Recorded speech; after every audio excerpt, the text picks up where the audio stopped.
ह्याच्या आधी बायोचे लेक्चर्स झालेले आहेत का? हो मॅम, एक दिवशी रेकॉर्डिंग लावली होती मॅडमांनी. ओके, ठीक आहे. त्या रेकॉर्डिंग मध्ये कोणता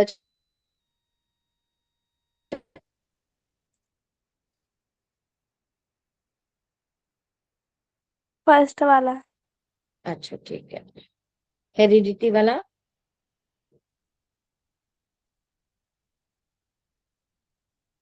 येस मॅम. ओके. आज मी तुमच्यासोबत चॅप्टर नंबर 2 करणार आहे. तर येऊ द्या मुलांना, मग मी व्हिडिओ ऑन करते माझा. ओके.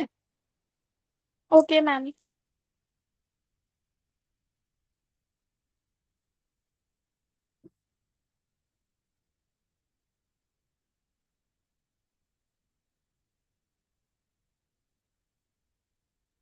आपली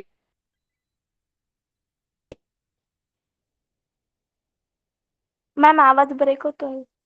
बाळा, आपली सगळी मुलं मराठी मीडियम मधलीच आहेत का? Yes semi? मॅम. ओके, ठीक आहे. आता 7:31 झालेत. मी वाट बघते, मुलं आली की आपण सुरू करू फटाफट.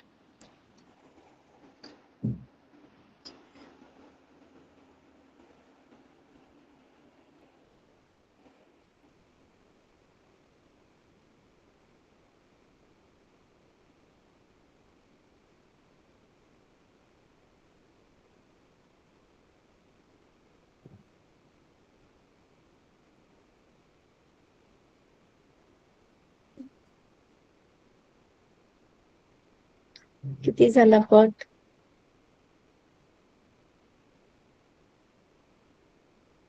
बरं, रोजची पटसंख्या किती आहे तुमची?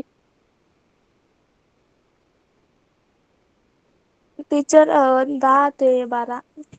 बस जास्त एवढीच असेल. मुलं आहेत? अरे, मग तुम्ही तुमच्या हो मित्रमैत्रिणींना सांगत नाही आहात का आपल्या क्लास बद्दल? टीचर बाकीचे सेमी इंग्लिश आणि बाकीचे इंग्लिश मीडियम मध्ये, तर त्यांची वेगळी क्लासेस आहे. हा हा, बरोबर.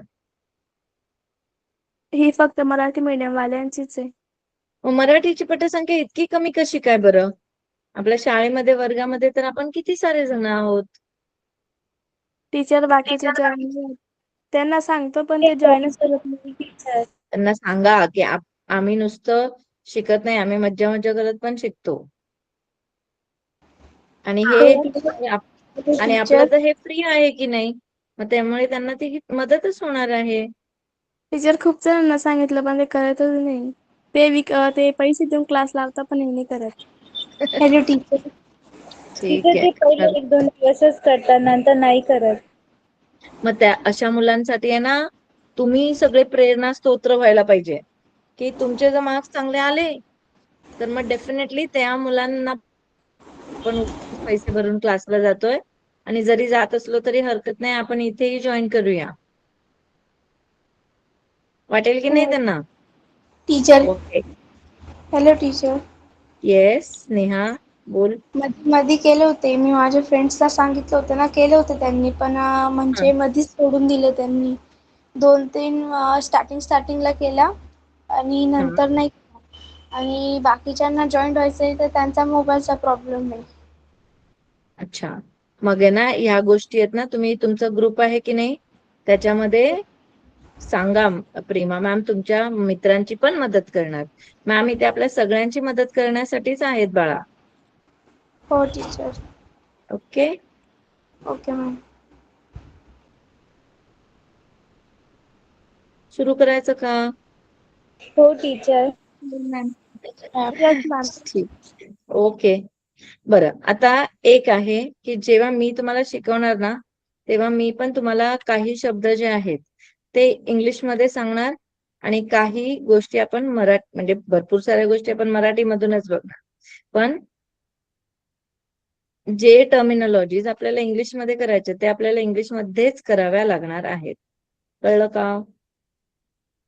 हो टीचर. Ma'am okay. तुम्ही याआधी कधी माझे लेक्चर्स अटेंड केले? No ma'am.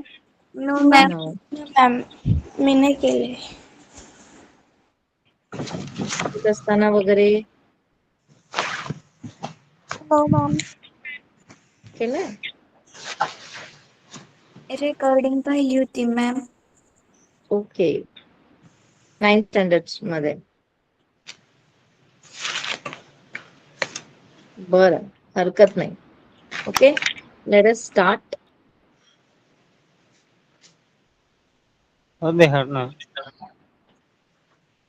नमस्ते. नमस्ते. नमस्ते. नमस्ते नमस्ते. नमस्ते.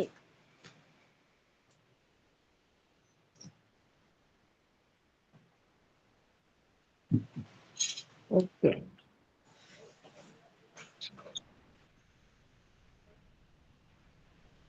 आय होप तुम्हाला मी दिसते आता. No ma'am. नाही मॅम. आता ओके, मॅम. डन. ठीक आहे. तर आता आपण आहोत अराउंड 11 जण आहेत. एक मी आहे, एक बहुतेक प्रेमा मॅम पण आहे तिथे. फाईन, ठीक आहे. Late us start with the second chapter. दुसरा चॅप्टर आहे आपला जो सायन्स मध्ये बेसिकली रिलेटेड टू बायोलॉजी म्हणजे जीवशास्त्र. आणि या जीवशास्त्रामध्ये आपण जेवढे काही सजीव आहेत त्यांच्याबद्दल आपण स्टडी करणार आहोत. त्याच्यामुळे हा जो चॅप्टर आहे, तुम्ही पहिला चॅप्टर पाहिलात हेरिडिटी, की अनुवंशिकता काय असते, कसं एका जनरेशन मधून दुसऱ्या जनरेशन मध्ये ऑर्गॅनिझम्स आहेत किंवा जे कसं सांगू, एका जनरेशन मधून दुसऱ्या जनरेशन मध्ये आपल्याला त्याच प्रजातीची संख्या मिळते. जसं फॉर एक्झाम्पल तुम्ही बघाल तर एखादा कुत्राचं बाळ असतं, ते कुत्र्याचंच पिल्लू येतं, त्याच्या पोटातून वाघ नाही येत. राईट? Yes ma'am. पाहिलं? हा. एका आंब्याच्या झाडाला आंबाच लागतो, फणस लागत नाही. हो मॅम. माणूस हा माणसालाच म्हणजे माणसाच्याच मुलांना जन्माला घालतो. आपण झाडं जन्माला घालत नाही, किती जरी फळांच्या बिया पोटात गेल्या तरी पण. बरोबर आहे की नाही? हो मॅम. Yes ma'am. तर मग हे आपण तुम्ही लोकांनी लास्टच्या जे लेक्चर होतं त्याच्या रेकॉर्डिंग मध्ये तुम्ही पाहिलेलं आहे की हाऊ डज इव्होल्युशन हेरिडिटी हे रिलेट करतं कोणत्याही सजीवांच्या लाईफ प्रोसेसला पुढे नेण्यासाठी. ओके. आता तुम्हाला माझ्या तोंडून पण काही इंग्लिश शब्द निघतील, तर प्लीज थोडं समजून घ्या. नाही समजलं तर रेज युअर हँड, मी तुम्हाला तुमच्या प्रश्नांची उत्तरं देण्याचा प्रयत्न करते. Okay? Okay ma'am. Fine. Okay ma'am. मग आता आपण दुसऱ्या चॅप्टरचं नाव काय आहे बरं तुमच्या? लाईफ प्रोसेसेस, जीवन प्रक्रिया आणि जीवन प्रक्रिया भाग 1. है ना, जीवन सजीवांतील प्रक्रिया. जीवन प्रक्रिया भाग 1. बरोबर. अरे जे सजीव असतात त्यांची जीवन प्रक्रिया होऊ शकते, जे निर्जीव असतात त्यांची पॉसिबल नाही आहे.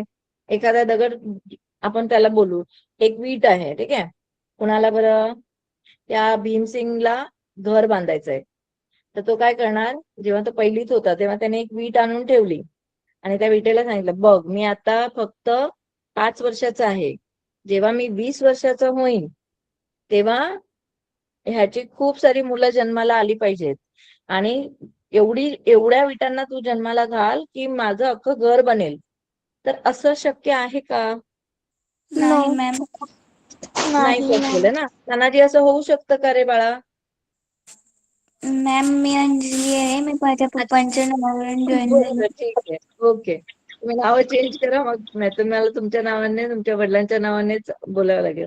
माझ्याकडे 2 तेजस वाघवारे जॉईन झालेले आहे, व्यवहारे, सॉरी. भीम सिंह जी, ऐसा पॉसिबल है क्या?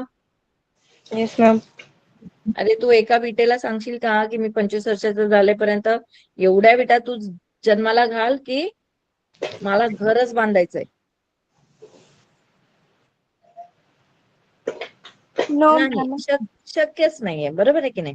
म्हणून आपण सजीवांचं जीवन प्रक्रिया हे बघत आहोत. हे तर सजीवच नवनिर्माण करू शकतात, नवीन प्रजाती म्हणजे नवीन त्यांच्या पुढच्या जनरेशनला जन्माला घालू शकतात.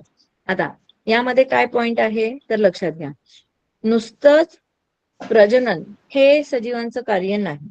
तर सजीवांना सजीव राहण्यासाठी इतरही काही गोष्टी आहेत, जसं की सगळ्यात पहिला आपण श्वास घेतो, बरोबर आहे. जर आपण Yes. श्वासोश्वास नाही घेतला, श्वसन नाही केलं, तर काय होणार? मरून जाऊ आपण. पोटावरती जगू हार, नाही शकणार. अगरबत्ती, बरोबर आहे की नाही? Yes, ma'am. आपण जिवंत राहणार नाही, पहिली गोष्ट. दुसरं काय आहे? जेवण. आपण जर सकस आहार नाही घेतला तर काय होईल?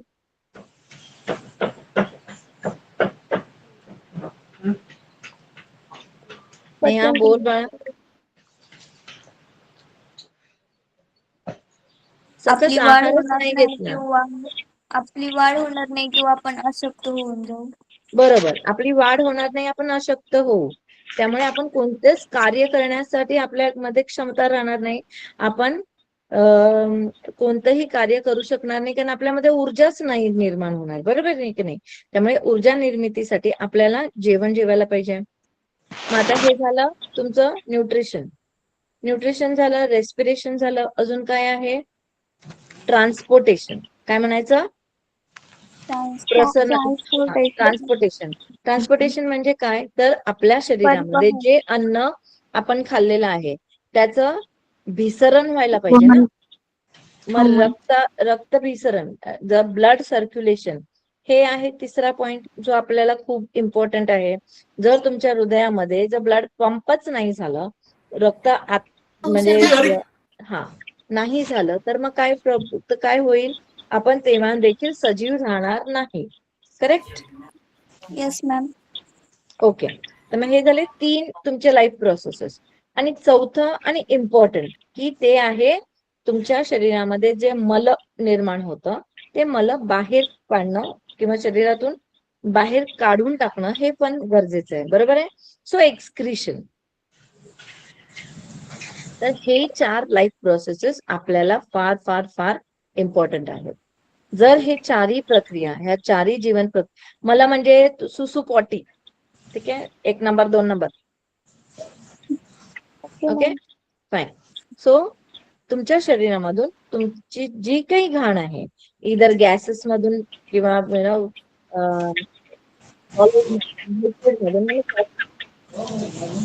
शरीरामधून जे घाण आहे, मल आहे, ते बाहेर पडतं, बरोबर. कार्बन डायऑक्साईड, नायट्रोजन बाहेर निघतं. युरिन मधून तुमचं युरिया, अमोनिया बाहेर निघतं. आणि जे काही सॉलिड वेस्ट आहे, जे काही घन जे मल जमतं, ते तुमचं डायजेशन म्हणजे जेवण जेवल्यानंतर जी प्रक्रिया होते तुमच्या मोठ्या आतड्यांमध्ये, त्याच्यामुळे तुमच्या पोटामध्ये अनडायजेस्टेड फूड किंवा सेल्युलोज असलेलं जे फूड आहे, जे जेवण आहे, ते बाहेर पडण्यास मदत होते. करेक्ट?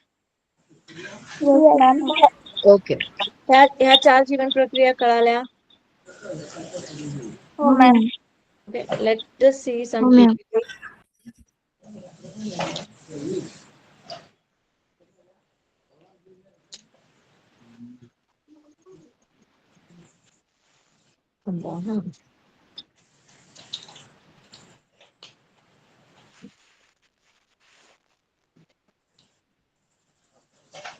दिसते?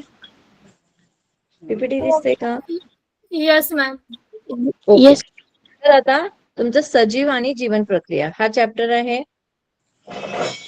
Yes, ma'am. तर तुम्ही बघू शकता, पहिलं इथे काय दिलंय? डायजेशन. नंतर हे काय आहे बरं? ही तुमची किडनी आहे, म्हणजे तुमचा युरिन फॉर्मेशन. ओके.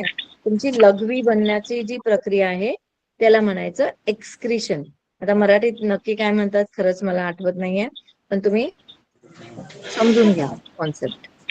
तिसरा आहे तुमचं ब्लड सर्क्युलेशन, तुमचं रक्तभिसरण जे तुमच्या शरीरामध्ये प्रॉपर होतं ते. आणि नेक्स्ट आहे तुमचं रक्तभिसरण इथे आहे.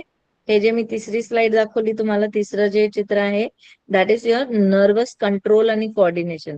तुमचे जे सेन्सेशन होतात, जसं तुम्ही बोलू शकता की तुम्हाला मच्छर चावला की तिकडे तुम्ही खाजवता किंवा मारता, उत्सर्जन. थँक्यू वेदिका. ओके. तर तुमचं नर्वस सिस्टम कंट्रोल आणि कोऑर्डिनेशन. एखाद्या तुम्ही सायकल चालवताय, शाळेत चाललात, खूप गर्दी घाईमध्ये चाललात आणि मध्येच एखादा कुत्रा आला तर तुम्ही सडनली ब्रेक मारता, बरोबर आहे की नाही? Yes ma'am.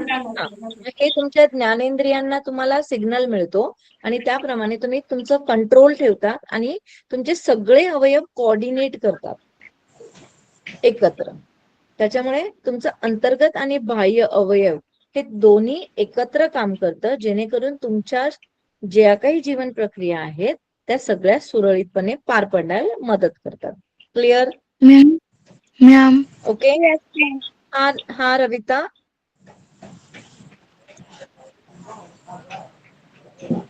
बोल बाळा, काही शंका आहे का? नाही मॅम. अरे तू आवाज दिलास म्हणून मला वाटलं तुला काही शंका आहे. आणि नंतर आहे तुमचं श्वसन आणि हे लास्ट वालं होतं ते तुमचं ब्लड सर्क्युलेशन. ठीक आहे. ह्या पाची प्रक्रिया कळाल्या? हो मॅम. Yes ma'am. ओके. हे आपण डिटेल मध्ये पण बघणार आहोत, पण हे जस्ट तुमचं इंट्रोडक्शन होतं. फाईन. Okay ma'am. ओके.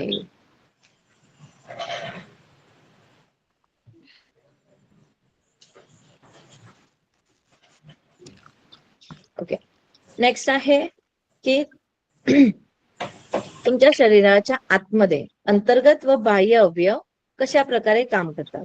तर तुमचा मेंदू आहे, नंतर तुमचं हृदय, तुमचं पोट ज्याला तुम्ही म्हणजे जठर असं बोलतात, ह्या तुमच्या किडनीज आहेत, हे हा तुमचा गॅल ब्लॅडर आहे, ज्याच्यामध्ये किडनीज मध्ये बनलेली जी सुसू आहे, ठीक आहे, युरिन आहे, ती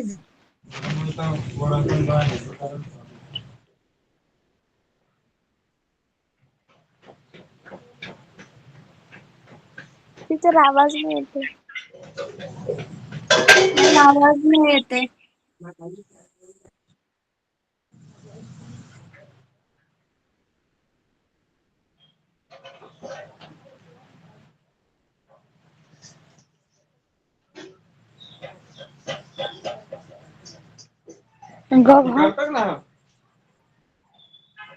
तू कर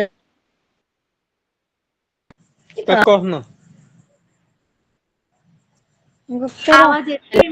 कुठे बोईत रहे ना वगैरे. ओके. आता दिसतंय? Yes ma'am. Yes ma'am. Okay fine. तर तुम्ही हे बघू शकता की तुमचा मेंदू आहे, हृदय आहे, तुमचं जठर आहे, तुमच्या या किडनीज आहेत आणि हा आहे गॅल ब्लॅडर. आता सॉरी, तुमचा युरिनरी ब्लॅडर. ओके. हे युरिनरी ब्लॅडर काय करतं, जे किडनीज जे युरिन बनवतं ते स्टोर करतं. आणि असं तर कधी होत नाही ना की आपण पाणी प्यालो लगेच सुला गेलो, असं कधीच नाही होत. ठीक आहे. तर आपल्या शरीरामध्ये जे रक्त आहे, परत लक्षात घ्या हा, आपल्या शरीरामध्ये जे रक्त आहे ते 75% वॉटरने बनलेलं आहे, पाण्याने बनलेलं आहे. Yes ma'am. Yes ma'am. मग त्यामुळे ते जे रक्त आहे त्याच्यामध्ये चांगले घटक आणि वाईट घटक हे दोन्ही पण असणार आहेत. मग ते असं रक्त हे किडनीज मध्ये फ्लो होतं, जातं आणि ते गेल्यानंतर आपल्याला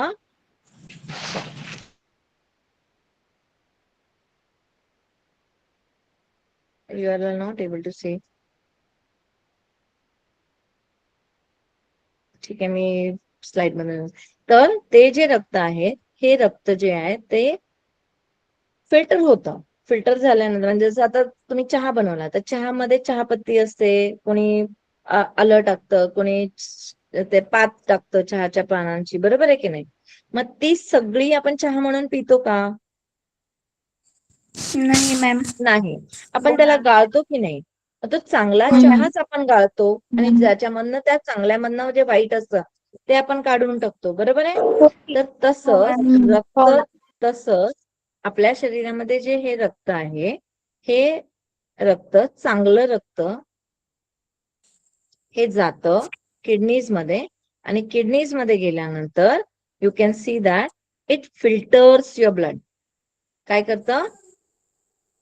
ते फिल्टर करतं त्याला. ते तुमचं ब्लडला फिल्टर करतं. करेक्ट? आता जेव्हा हे ब्लड Filter. फिल्टर होत असतं तेव्हा त्याच्यामधून जे वाईट घटक आहेत ते युरिन फॉर्मेशनमुळे युरिन फॉर्म होतात. ह्या तुमच्या युरिनरी ब्लॅडर मध्ये जमा होतात आणि नंतर ते जेव्हा ब्लॅडर भरतं 1 ते 1.5 लिटर किंवा 800 ml ते 1.5 ml 1.5 लिटर एवढं युरिन ते जमा करण्याची कॅपॅसिटी असतं. तर तेवढं जमा झाल्यानंतर आपल्या सेन्सरी ऑर्गन्सना एक मेसेज जातो आणि तो मेसेज गेल्यानंतर आपण मग परमिशन घेतो की can I go to toilet आणि मग आपण सुसू करून परत वर्गामध्ये बसतो. करेक्ट? हो मॅम. Yes ma'am. फाईन. आता ह्या साईडला बघा, आता उजव्या बाजूला बघा, इथे तुम्हाला दिसतोय हा ग्लँड आहे, ह्याला म्हणायचं थायरॉइड ग्लँड. हा तुमच्या घशाकडे बटरफ्लाय शेपचा एक ग्लँड आहे, त्याला बोलायचं थायरॉइड ग्लँड. गालगुंड होतात, गालगुंड नाही, काय बोलतात त्यांना, गॉइटर होतात. मराठीत काय बोलतात? गॉइटर. असं गळाला असं गोल असं हे होतं.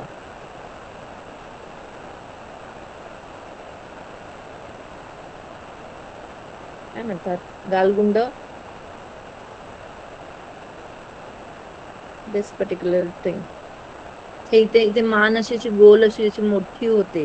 तुम्ही 8वी मध्ये डिझिजेस ट्रान्समिशन वगैरे त्याच्यामध्ये पाहिलं असेल की आयोडीनची कमी जेव्हा आपण आपल्या शरीरामध्ये असते तेव्हा ते गॉइटर होतं लोकांना. जास्त करून महिलांमध्ये हे दिसतं.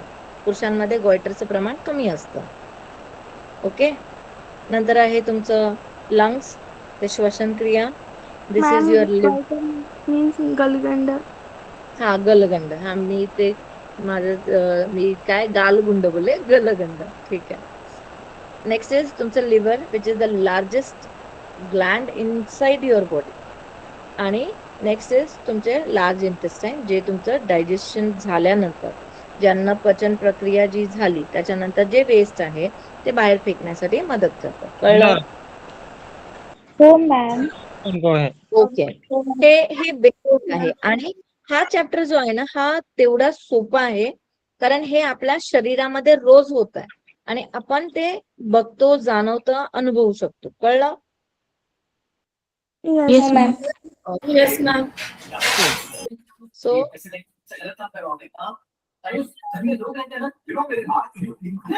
कोणाचा तरी ना टीव्ही चालू आहे, थोडं लांब बसाल तर बरं होईल. आता लाईफ प्रोसेसेस कशासाठी गरजेचे असतात तर सजीवांच्या या संस्थेला कार्य करण्यासाठी ऊर्जेची खूप आवश्यकता असते. बरोबर आहे की नाही? आता ह्या संस्था कुठल्या तर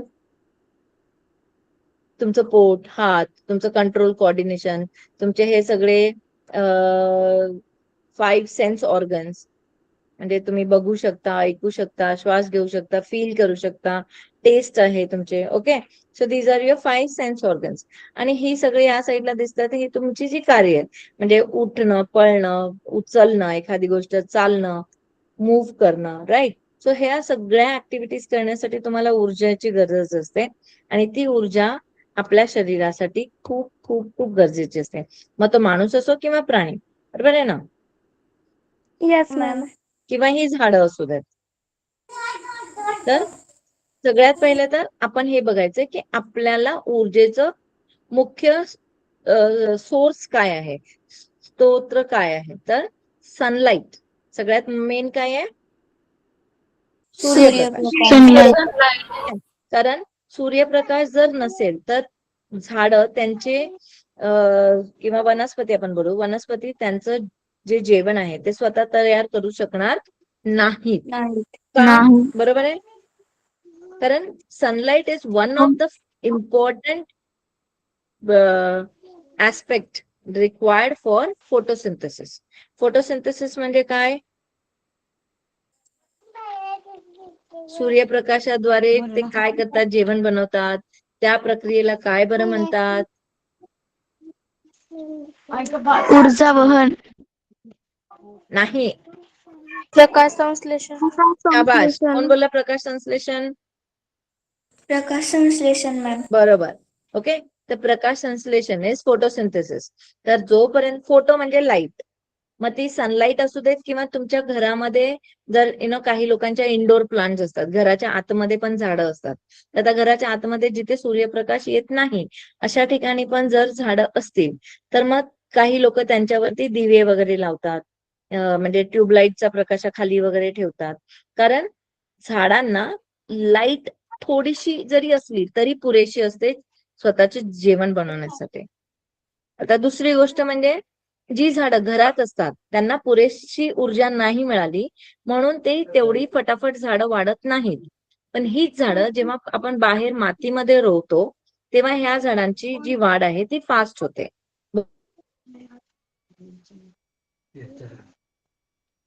त्यात ओ काका काकू येतंय का लक्षात? तुम्ही पाहिलंय का कोणाच्या घराच्या आत पिंपळाचं झाड आहे, नो मॅम. फणसाचं झाड आहे, फणस आहे, आंबा आहे, पेरू आहे? नाही. No ma'am. तर आपण छोटी फुल झाडं बघितलेली आहेत किंवा मग ॲलोवेरा पाहिलेला आहे हो मॅम. है ना.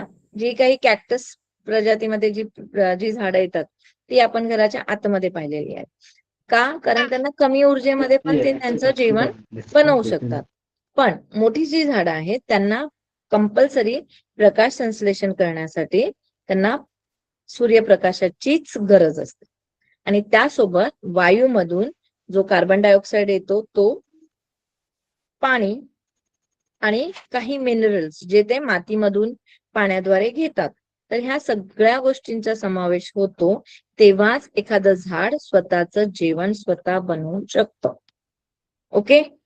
आणि आपण ॲनिमल्स, ठीक आहे, आपण काय आहोत, जनावर. आपण झाड नाही आहोत, आपण ना पशुमध्ये येतो. बरोबर. हो ma'am. Human being is an animal. तर आपण पशुमध्ये येतो. तर आता हे आपण जे पशु आहोत ते सुद्धा डायरेक्टली किंवा इनडायरेक्टली प्लांट्स वरती डिपेंडेंट आहेत. आपण Yes, अवलंबून आहोत. बरोबर. आता फॉर एक्झाम्पल मी सकाळी उठल्या उठल्या दूध पिते. दूध कुठून येतं? गाईकडून, ठीक आहे, किंवा म्हशीकडून किंवा बकरीमध्ये. जर मी दुबई वगैरे असते तर मे बी उंटाचं पण दूध असतं माझ्याकडे. बरोबर. पण येस मॅम. ह्या प्राण्यांना दूध बनवण्यासाठी काय लागतं? तो चारा. चारा कुठून येतो? तर झाडांपासून. ठीक आहे ना. तर मग अशा प्रकारे आपण जे काही पशु आहोत ते डायरेक्टली आणि इनडायरेक्टली वनस्पतींवर अवलंबून आहोत. हा प्रश्न विचारतात पेपरमध्ये. मॅम प्रश्न एकदा सांगा. की पशु आहेत ते वनस्पतींवरती कशा प्रकारे अवलंबून असतात. तर आपण दोन प्रकारे अवलंबून असतो, एक डायरेक्टली, एक इनडायरेक्टली. आता पशूंमध्ये जे हर्बिव्होरस ॲनिमल्स आहेत, जे गवत खातात, चारा खातात फक्त, ते डायरेक्टली डिपेंडेंट आहे. लोक बोलतात ना, शेर कभी घास नहीं खाता.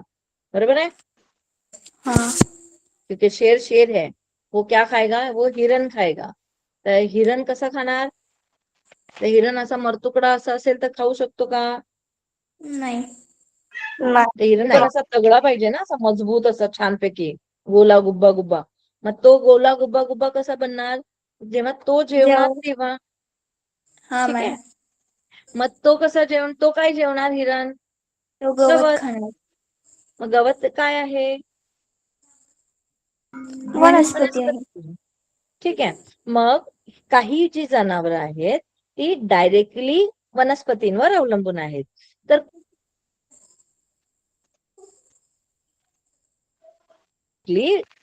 आणि डायरेक्टली दोन्ही प्रकारे वनस्पतींवर अवलंबून आहे.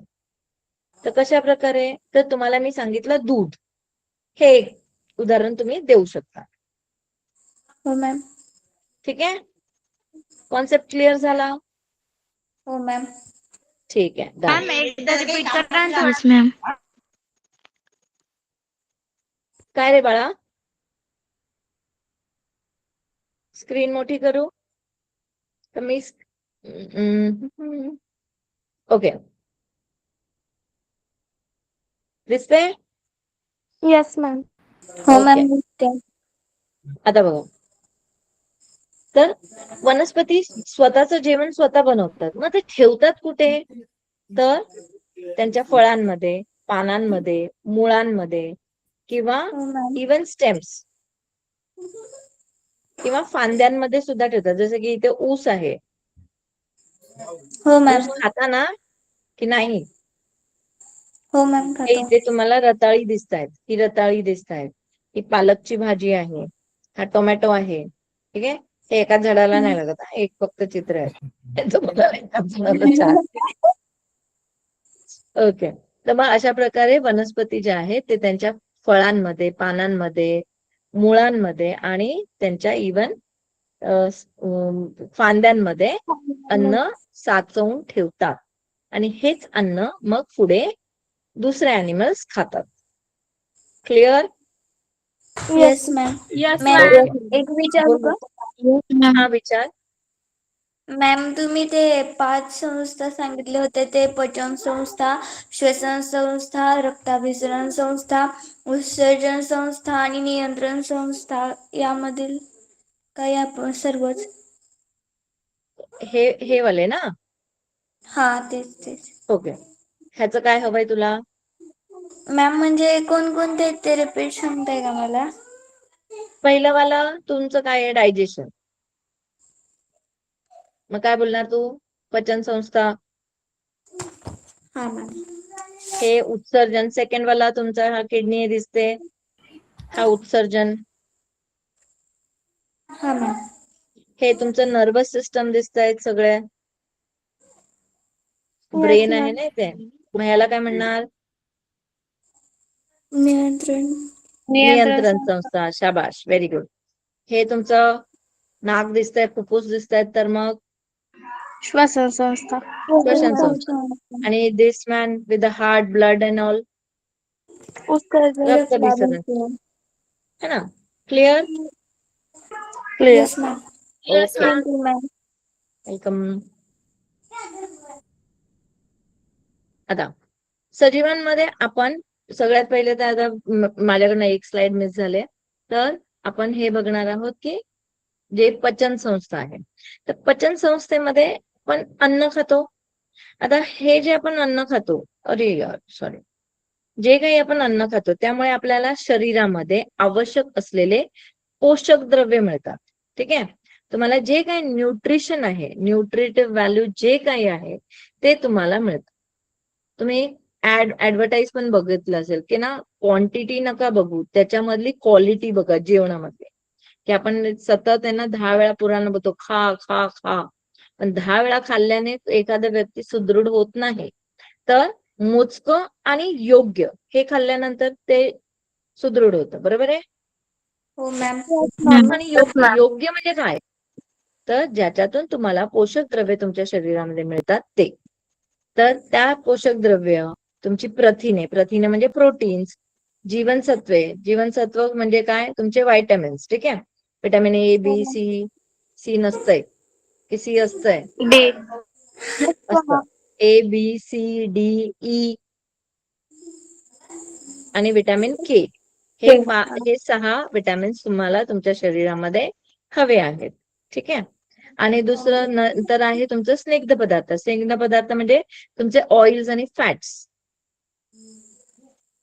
हे झाली तुमची स्निग्ध पदार्थ. आणि खनिजे म्हणजे मिनरल्स, जे तुमच्या शरीरामध्ये अगदी मायक्रो म्हणजे कमी प्रमाणामध्ये लागतात, ती स्निग्ध ती खनिजे. आता हे जे काही तुम्ही बघताय, तर ह्यातले पहिले जे 4 आहेत, 1, 2, 3 आणि 4, हे सगळे तुम्हाला मॅक्रो मध्ये पाहिजेत. इवन काही वेळा तुम्हाला व्हायटॅमिन्स जे आहेत ना, ते मायक्रो अमाऊंट, मायक्रो म्हणजे छोटे, कमी कमी अमाऊंट मध्ये असली ना तरी चालेल, पण तुम्हाला स्निग्ध पदार्थ, प्रथिने आणि पोषक द्रव्ये हे जे 3 आहेत, हे मॅक्रो न्यूट्रिएंट्स मध्ये येतात. कशात येतात? Macronutrient. मॅक्रो. मॅक्रो म्हणजे जे तुमच्या शरीराला जास्त हवं. आता फॉर एक्झाम्पल, तुम्ही जेव्हा तुमचं ताट घेता, ठीक आहे, बॅलन्स डाएट साठी आपण एक ताट घेऊया, तर मग ताटामध्ये तुम्ही पोळी भाजी, वरण भात हे ठेवता, बरोबर आहे. बेसिकली हो मॅम. ह्या 4 गोष्टी आपल्या असतातच. आता ह्या 4 गोष्टींमध्ये तुम्ही पाहिलं तर चपातीचं किंवा भाकरीचं तर असं बघा, भाकरी आणि भात हा जास्त असतो.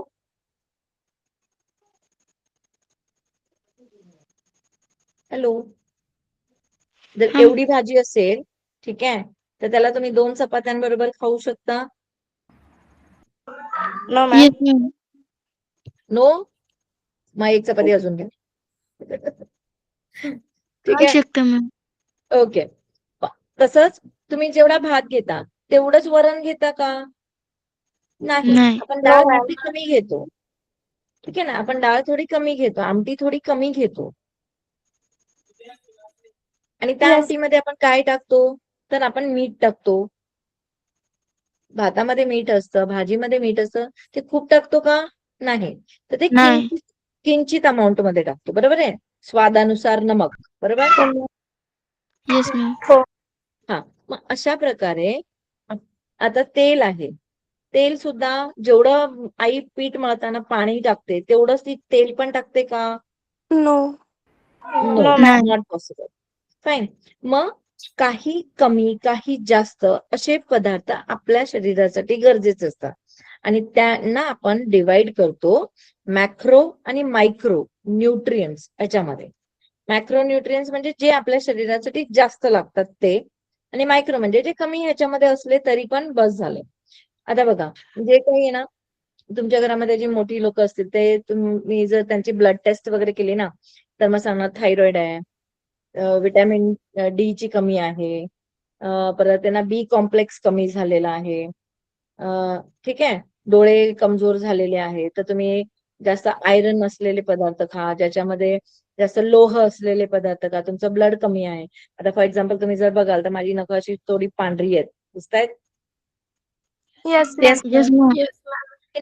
नाहीये, तर हे माझ्या शरीरामध्ये रक्त कमी आहे म्हणून त्या माझ्या नखांचा रंग पांढरा आहे, खूप जास्त लाल नाही आहे. ओके, तर मग हे काय झालं, तर माझ्या शरीरामध्ये मायक्रोन्यूट्रियन्स मध्ये जे हिमोग्लोबिन आहे, हिमोग्लोबिन मध्ये आयरन जे पाहिजे, लोह जे पाहिजे ते कमी आहे. मग खनिज हे काय झालं तुमचं मायक्रोन्यूट्रियंट. आणि तुमचे जीवनसत्वे, सॉरी नॉट जीवनसत्वे, प्रोटीन्स, पोषक द्रव्ये आणि स्निग्ध पदार्थ हे झाले तुमचे मॅक्रोन्यूट्रियंट्स. कार्बोहायड्रेट्स कार्बोहायड्रेट्स हे झाले मॅक्रोन्यूट्रियंट्स. आता कार्बोहायड्रेट्स म्हणजे काय, तर स्टार्च. जे हे तुम्ही पाहिलं ना, ही झाडं जे त्यांच्या हे अन्न याच्यामध्ये जमा करून ठेवलेलं आहे त्यांनी, दिसते ही slide. Yes ma'am. Yes, okay, ma'am. आता ह्याच्यामध्ये काय आहे, तर झाड जे आहे ना ते त्यांचं जे जेवण आहे हे ग्लुकोज,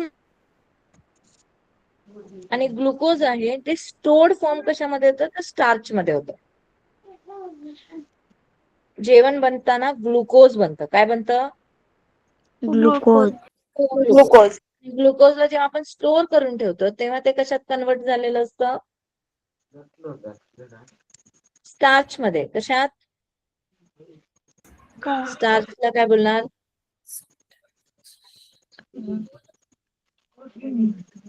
बच्चावाडी स्टार्च.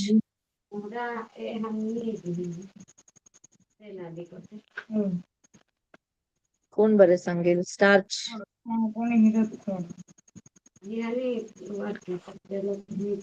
मॅम काय प्रश्न विचारला होता, डबल सांगाल का? स्टार्चला मराठीत काय म्हणणार आपण? तीन अखिऱ्या. पिष्टमय पदार्थ काय म्हणतात? पिष्टमय पदार्थ. है ना, करेक्ट.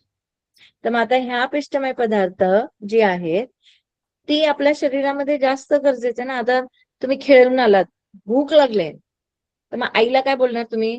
आई मला थोडंसं आयोडीन दे, थोडासा विटॅमिन डी दे आणि थोडंसं आयरन दे, असं बोलता का? नाही. जेवायला. आई भाजी भाकरी वाढ, जेवण वाढ, बरोबर. हो वरण मॅम. भात दे, अजून काय नसेल तर वरण भात दे. तर मग आता ह्याच्यामध्ये भातामध्ये, भाकरीमध्ये, चपातीमध्ये तुम्हाला जे पटकन एनर्जी देणारी जे घटक आहे ते आहे तुमचं पिष्टमय पदार्थ. ते आहे कार्बोहायड्रेट्स.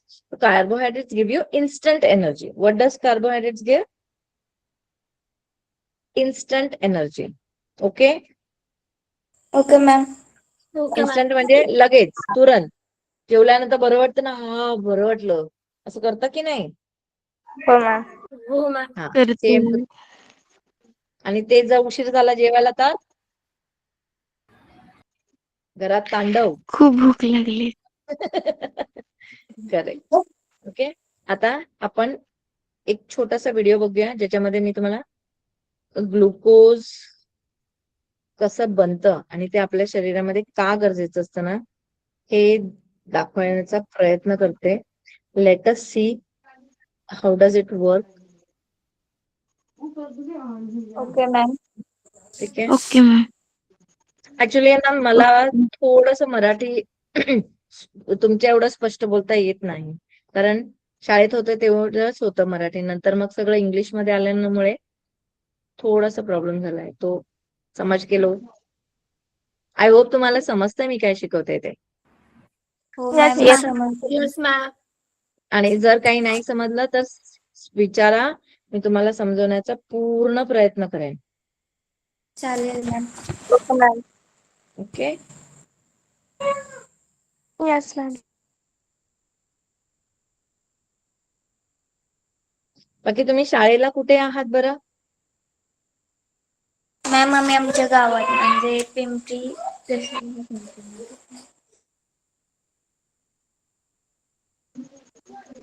गाव कोणतं? टीचर मी पिंपरी. ओके.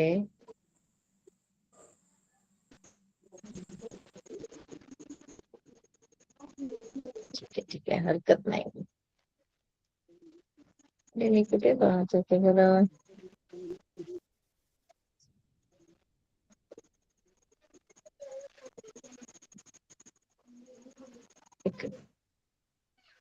तुमची गावात जवळ आहेत की लांब आहेत घरापासून? थोडस खूप लांब जवळ. आहे मॅम. लांब आहे तिथे थोडे. जवळ आहे. अच्छा, म्हणजे काहींची जवळ असेल, काहींची थोडी लांब असेल, हरकत नाही.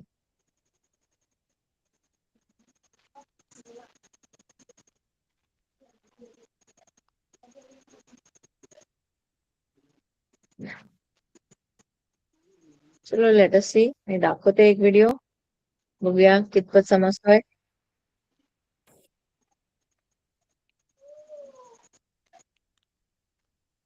आपल्याकडे थोडासा वेळ आहे, त्या थोड्याशा वेळामध्ये हे होऊन जाईल. मग ह्याची लिंक मी तुम्हाला शेअर करेन, तुम्ही त्याच्यामध्ये पाहू शकता. Okay ma'am. ठीक आहे. Okay ma'am. Okay ma'am. Okay ma'am.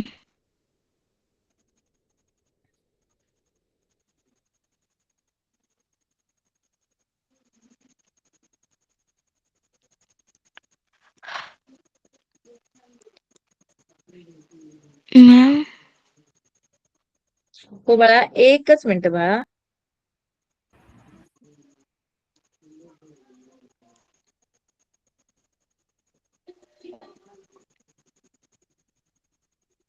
Ma'am आपण व्हिडिओ त्यामध्ये शोधताय का? आपला पिरियड आता संपत आलाय.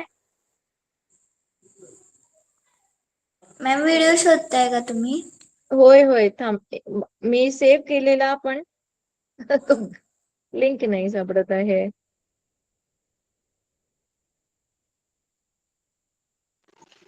मॅम ग्रुपवर टाकून द्यायचं ना. ठीक आहे ना, हरकत नाही. मी दाखवते त्याच्यामध्ये. ओके, चालेल. Let us see. मी शेअर करते तुमच्या बरोबर. ठीक आहे. ठीक आहे ओके मॅम. मॅम. हो मॅम. Okay ma'am.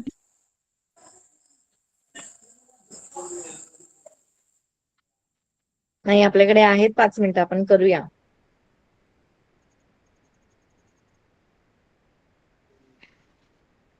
हे बाई दिसतायत हो मॅम. Yes yes ma'am. है ना? Okay. Living organism and energy production. मुलांनो, आता आपण सजीव व ऊर्जा निर्मिती याविषयी माहिती घेणार आहोत. बाजूच्या आकृतीचे निरीक्षण करा. यामध्ये मानवी श्वसन संस्थेत नाक, मुख, स्वरयंत्र, श्वासपटल, वायुकोश, श्वासनलिका आणि फुफ्फुसे ही इंद्रिये दाखविली आहेत. पचपटी तुम्हाला ऐकायला येत आहे? Yes ma'am. हो मॅम ठीक आहे, डन डन डन. ओके. या आकृतीत दाखवल्याप्रमाणे सजीवांमध्ये श्वसन हे शरीर स्तर व पेशी स्तर या 2 स्तरांवर होते. यातील शरीर स्तरावर होणाऱ्या श्वसनात ऑक्सिजन व कार्बन डायऑक्साईड या वायूची शरीरात आणि सभोवत. ओके. आता जेव्हा आपण जे पहिलं बोललो की शरीर स्तरावरती होतं, तर शरीर स्तरावरती म्हणजे काय, तुमच्या ऑर्गन लेवलवरती, आणि त्याला आपण फक्त श्वसन असं बोलतो. ठीक आहे. श्वसन म्हणजे काय, तर ब्रीदिंग. आता 2 ह्याच्यामध्ये प्रकार आहे, ब्रीदिंग आणि रेस्पिरेशन. हे टर्म्स ऐकलेत का कधी? श्वासोश्वास आणि श्वसन. Yes ma'am. हो मॅम. ओके. हो तर मॅम. एक आहे ब्रीदिंग. ब्रीदिंग म्हणजे काय, फक्त श्वास आत घेणे किंवा वायू आत घेणे आणि बाहेर काढणे नासिकेमधून, एवढंच. आणि दुसरं आहे, हा वायू नाकात आतमध्ये गेल्यानंतर करतो काय, हे जाणून घेण्यासाठी आपल्याला जे आहे ते याला म्हणायचं रेस्पिरेशन. ते होतं तुमच्या सेल लेवलवरती, म्हणजे तुमच्या पेशींच्या लेवलवरती जे होतं ते रेस्पिरेशन. आणि जे तुमच्या ऑर्गन लेवलवरती होतं, जे रेस्पिरेशन आहे ना, ते तुमच्या शरीरामध्ये जो ऑक्सिजन जातो, वायू, जो ऑक्सिजन रिच वायू जेव्हा आतमध्ये जातो तेव्हा तो शरीरामध्ये काय काम करतो, तर तो तुमच्या रक्ताबरोबर मिसळतो आणि त्याला आपण ऑक्सी हिमोग्लोबिन असं म्हणतो. आणि हा तर पूर्ण शरीरामध्ये जी काही प्रक्रिया आपण ज्या पाहिल्या त्या सगळ्या करण्यासाठी कार्यरत ठरतो तो. ओके. Okay ma'am. तर मग 2 प्रकार आहेत. एक फक्त लंग्स मध्ये, म्हणजे फक्त फुफ्फुसा आणि नासिके आणि फुफ्फुसामध्ये जे ट्रान्झॅक्शन होतं त्यांचं, एअरचं, हवेचं, ठीक आहे, वायूचं, त्याला म्हणायचं आपण शरीर स्तरापर्यंत. आणि दुसरं जे आहे ते पेशी स्तरापर्यंत. ओके. Okay ma'am. कॉन्सेप्ट कळला? हो मॅम. Okay, done. तालच्या वातावरणात देवाणघेवाण सतत सुरू राहते. तर दुसरा स्तर म्हणजे पेशी स्तरावर होणाऱ्या श्वसनामध्ये अन्नपदार्थांचे ऑक्सिजनच्या सहाय्याने किंवा ऑक्सिजनच्या व्यतिरिक्त ऑक्सिडीकरण केले जाते. ग्लुकोजच्या एका रेणूमध्ये C म्हणजे कार्बनचे 6 अणू, H म्हणजे हायड्रोजनचे 12 अणू व O म्हणजे ऑक्सिजनचे 6 अणू असतात. ओके. तर म्हणूनच आपल्याकडे ग्लुकोजचा फॉर्म्युला काय आहे, C6H12O6. बरोबर आहे? हो मॅम. Yes ma'am. कळलं? आणि त्यांचं कॉन्फिगरेशन या चित्रामध्ये तुम्हाला दिसतंय. तुम्ही पाहिजे तर ह्याचा स्क्रीनशॉट काढून ठेवू शकता.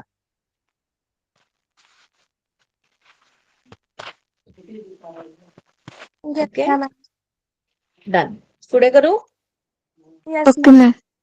ओके. Okay ma'am. म्हणून ग्लुकोजची संज्ञा C6H12O6 ही आहे. हे सर्व अणू एकमेकांना सहसंयोज बंधाने जोडलेले असतात. रसायनशास्त्राच्या दृष्टिकोनातून एखाद्या रेणूचे ऑक्सिडीकरण होते म्हणजे तो रेणू ऑक्सिजनचे अणू मिळवतो किंवा त्या रेणूतून इलेक्ट्रॉन कमी होतात. बरं, ठीक आहे. बघा आपल्याला मी आवश्यक तेव्हा. असणारी ऊर्जा मिळण्यासाठी आपण जे अन्नपदार्थ खातो त्यातील कर्बोदकांचा उपयोग शरीरास होतो. त्यापासून मिळणारी ऊर्जा ही ATPच्या स्वरूपात मिळवली जाते. ATP हा ओके. एटीपीचा फुल फॉर्म काय आहे, तर ॲडिनोसिन ट्रायफॉस्फेट. काय बोलणार? ॲडिनोसिन ॲडिनोसिन ट्रायफॉस्फेट. ओके. इथे तुम्ही नाव वाचू शकता. आता इथे ॲडिनोसिन लिहिलंय, पण ते ऑडिनोसिन नाही म्हणायचं, ॲडिनोसिन म्हणायचं. Okay ma'am. ओके, ठीक आहे. ओके. ॲडिनोसिन ट्रायफॉस्फेट ऊर्जेचा रेणू आहे. पेशीमध्ये ग्लुकोज या कर्बोदकाचे टप्प्याटप्प्याने ऑक्सिडीकरण केले जाते. त्यालाच पेशी स्तरांवरील श्वसन असे म्हणतात. याच श्वसनाचे ऑक्सिश्वसन म्हणजे ऑक्सिजन भाग घेतो व विनॉक्सी श्वसन म्हणजे ऑक्सिजन भाग घेत नाही, असे 2 प्रकार आहेत. ओके. आता हे जे आहे म्हणजे त्याला म्हणायचं आपण एरोबिक रेस्पिरेशन आणि एनएरोबिक रेस्पिरेशन.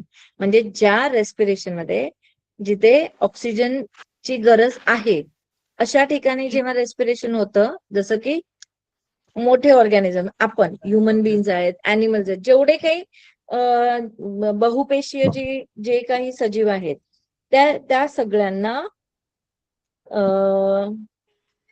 एरोबिक रेस्पिरेशन असतं, म्हणजे ज्याच्यामध्ये ऑक्सिजनचा समावेश असतो.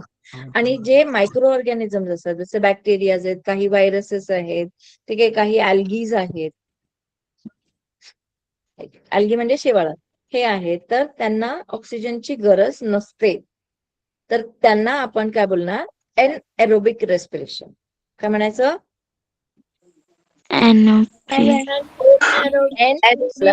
Anaerobic respiration. शाबाश, व्हेरी गुड. ठीक आहे. तुमच्या पुस्तकात आहे का हा शब्द? असावा. नाही ना? तो सेमी इंग्लिश वाल्या मुलांच्या ह्याच्यामध्ये असेल. पण बघा, तुम्हाला सुद्धा हे टर्म्स आहे ना माहित आहे? Okay, good. तर मग तुम्हाला सुद्धा हे टर्म्स आहेत ना, ते आले पाहिजेत बच्यापाठी. कारण आपण कोणापासून आहे ना असं हे नाही करायचं की मला येत नाही, मला माहिती नाही, असं नाही असलं पाहिजे आपल्याला. ओके.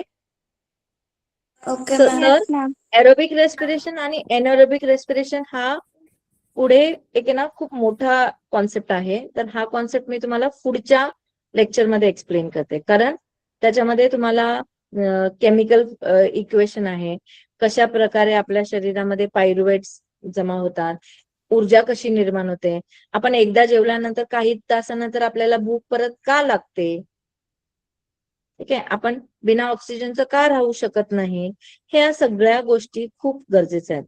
आता फॉर एक्झाम्पल आपण बघूया, हा तेजस वाघमारे आणि तानाजी ह्या दोघांमध्ये आपण